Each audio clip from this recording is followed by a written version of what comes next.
धीरू से कैसे बने पंडित धीरेन्द्र कृष्ण शास्त्री बागेश्वर महाराज।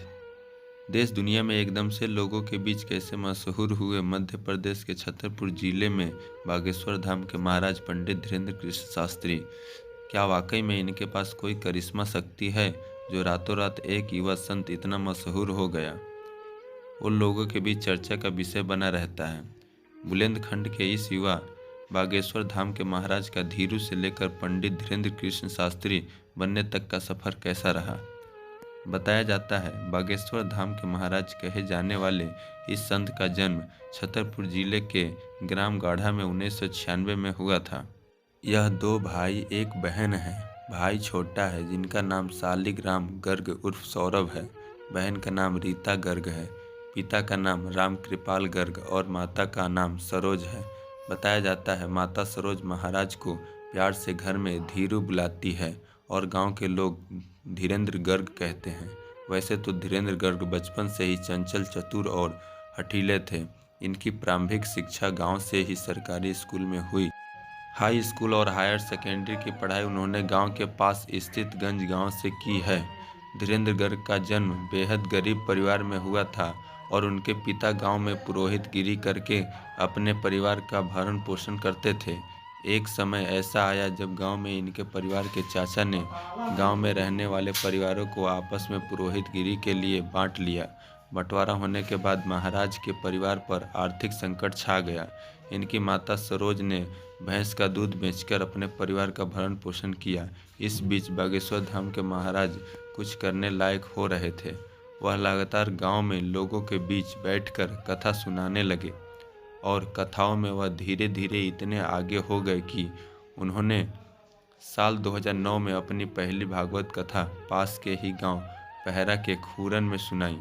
ऐसा करते करते वह आसपास जाने लगे और लोग अपने गांव में भागवत कथा के आयोजनों में इन्हीं से कथा सुनने लगे। बताया जाता है कि पंडित धीरेन्द्र कृष्ण शास्त्री के अंदर बचपन से ही लोगों को प्रभावित करने की क्षमता रही है। वह हमेशा कुछ नया दिखाने का जज्बा रखते हैं। इसीलिए उन्होंने अपने गाढ़ा गांव में स्थित शंकर जी के प्राचीन मंदिर को अपना स्थान चुना। इस मंदिर में भागवत शिव का ज्योतिर्लिंग है जिसे बागेश्वर मंदिर के नाम से जाना जाता है। यहाँ साल 2016 में ग्रामवासियों के सहयोग से विशाल यज्ञ का आयोजन किया गया। उसमें श्री बालाजी महाराज की मूर्ति की भी स्थापना की गई। तब से यह स्थान बागेश्वर धाम के नाम से जानने लगा। लोगों का यहाँ पर आना जाना शुरू हुआ। बताया जाता है कि श्री बालाजी महाराज के मंदिर के पीछे धीरेन्द्र कृष्ण शास्त्री के दादा सेतुलाल गर्ग सन्यासी बाबा की समाधि भी है। इसी स्थान पर धीरेन्द्र गर्ग ने कई बार भागवत कथा का आयोजन किया। आसपास के इलाकों के साथ ही जिले के सभी धर्म प्रेमियों को बुलाना शुरू किया। अपने धार्मिक ज्ञान एवं शक्तियों की कथा की शैली से लोगों को जोड़ना शुरू किया तो इनके भक्त बढ़ने लगे। बागेश्वर का यह मंदिर बागेश्वर धाम कहलाने में देर नहीं लगी।